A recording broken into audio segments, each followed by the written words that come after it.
Setting goals for 2019, how I do it and why you should too. Coming up on this special edition of The Hot Zone.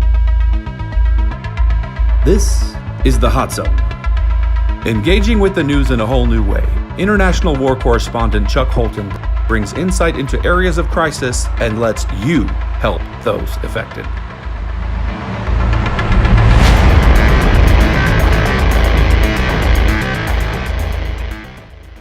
Hi, everyone.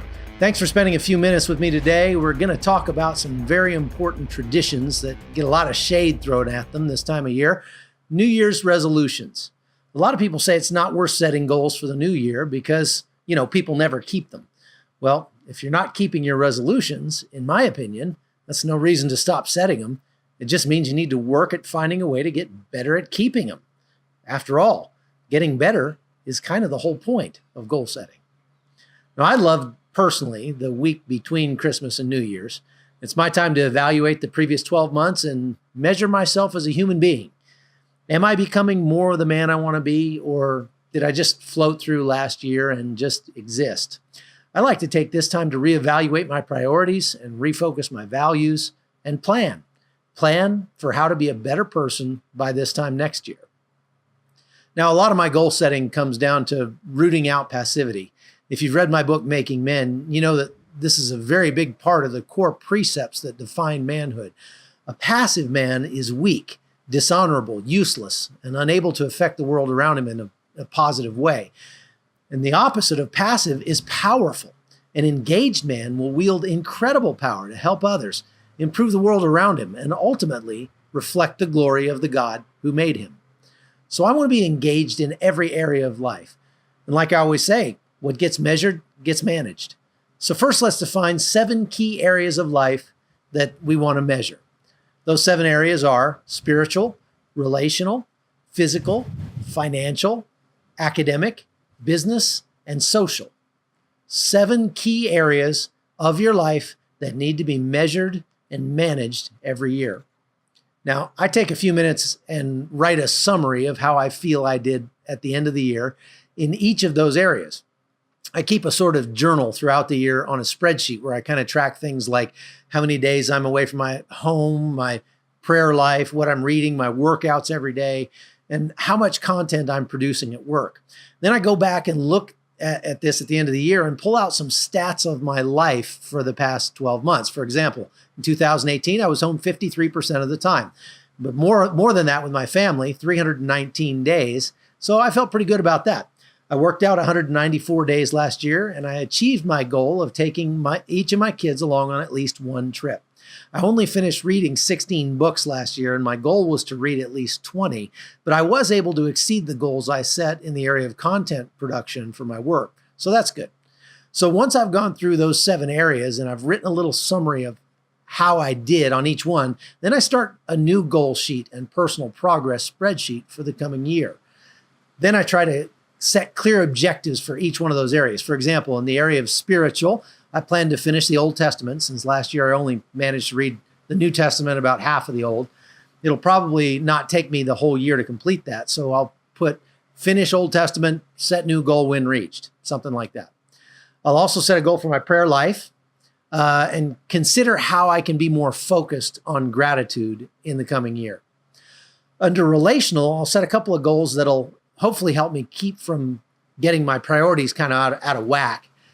It'd be really easy to just travel all the time and never see my family, but especially at this stage of life when I only have a couple years left with my kids in the house, I want to make it a priority to schedule time and activities with my kids that will build those memories that last a lifetime. For example, last year I got to take my youngest, Amy, on a trip to Europe, and while it certainly wasn't cheap, I have to say that paragliding in the Swiss Alps with my sweet 15-year-old daughter made it worth every penny, every single penny. I also make a point to schedule a getaway with my wife once or twice a year. It gives us something to look forward to, and scheduling it now makes it sure that it won't get forgotten in the craziness that is our everyday life. Physical goals at this point in my life have more to do with function than form. I'm not trying to look like Adonis, I just want to make sure everything keeps working as long as possible.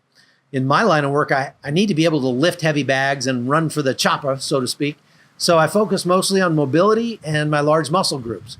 Now, when it comes to me personally, I've learned that what motivates me physically are tough but attainable short-term goals. General objectives like lose weight this year or something like that don't get me to the gym. So, for example, on my birthday last year, I decided to try to run 100 miles in 100 days. Now, I don't do a lot of jogging anymore, but I figured I still need to be able to run 5 miles if the need arises. And so I accomplished that goal. Wasn't shooting for the moon, but it was just an incremental improvement that would make sure I didn't get too busy to take care of my body. In the month of December, I decided to try something else. I do 1,000 reps of 6 body weight exercises like burpees and box jumps, push-ups, chin-ups, things like that. It was harder than I thought it would be, and I made it with only 1 day to spare. But that's the key. I made it. The first week of the new year, I take the U.S. Army PT test every year. 2 minutes of push-ups, 2 minutes of sit-ups, and a 2-mile run, just to try to get a sense for where I am. Now, I also use what I'm going to eat in physical. I often don't have a lot of choice when I'm on the road, and I just have to eat whatever. But when I'm home, I try to be really regimented about my diet to keep the weight off. I also try to fast for 24 hours once a month, just as an exercise in discipline, because self-discipline is an area where if you get better in one area, it makes it easier to keep better in every area, to keep it going in every area. My financial goals, on the other hand, have changed over the years. I used to set goals on how much money I wanted to make or how much. Now what I do is how much I want to give. I try to focus on generosity, and then I find the income takes care of itself. Also in this category could be paying off a debt or saving for a big purchase. Under academic, you might say, well, that doesn't apply to me. I finished school a long time ago. But we should always keep learning, right? So whether it's getting better at a foreign language or reading a certain number of books or picking up a new skill, I always try to set some goals in this area. This year, I'm going to try to learn to build iPhone apps just for fun. Good for your brain, you know. Business goals for me take the most time. I own several companies, so I have to sit down with my managers and look at how last year ended up and talk about how to make ourselves more efficient and look for places to save money, and then set goals for production for the coming year. If you're not a business owner, you can use this section to look for ways to save money at home. You might be surprised how much money you're actually spending on things you don't use anymore, like subscriptions or insurances or whatever. And finally, social. That's not social media. Take a few minutes and think about what impact you're having on the world around you. I mean, how could you better engage with the community? How could you get involved? Keep in touch with old friends. Could you have people over for supper once a week? Something like that. Our lives are made more meaningful through the relationships we build. And so building them needs to be intentional. Now, once I've written down a couple of bullet points under each of those 7 topics, I send that document to one of my most trusted friends. And this is key. That kind of accountability is the secret to actually sticking with your goals for the new year, I think. I also save the document on my computer and then plan to look at it once a month so I don't forget what I plan to do. Also, since I'm setting a lot of short-term, like 1 to 3 month goals, looking back at my sheet throughout the year gives me a chance to see where I need to work and celebrate the small victories. So for me, that's what works. I also try to start a new personal progress spreadsheet and try to spend 1 minute every night before bed recording where I've been, what I've done, etc. Makes measuring and goal setting so much easier at the end of the year. So that's my New Year's tradition. What's yours? Wherever you are, I hope 2019 finds you healthy and engaged in purposeful work that will make the lives better of the people around you. Because that's what the Hot Zone is all about. I'm not just reporting the news. I'm going to places where people are hurting and letting you have a direct hand in making their lives better. So if you want to be a part of it, head over to patreon.com/hotzone. It's literally cheaper than a cup of coffee, $3 a month.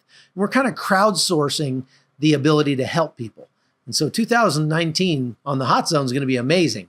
So I hope you'll be there. I'm Chuck Holton, and thanks for being a part of the Hot Zone. The Hot Zone is produced by Amy Holton and Livefire Media. Copyright 2019.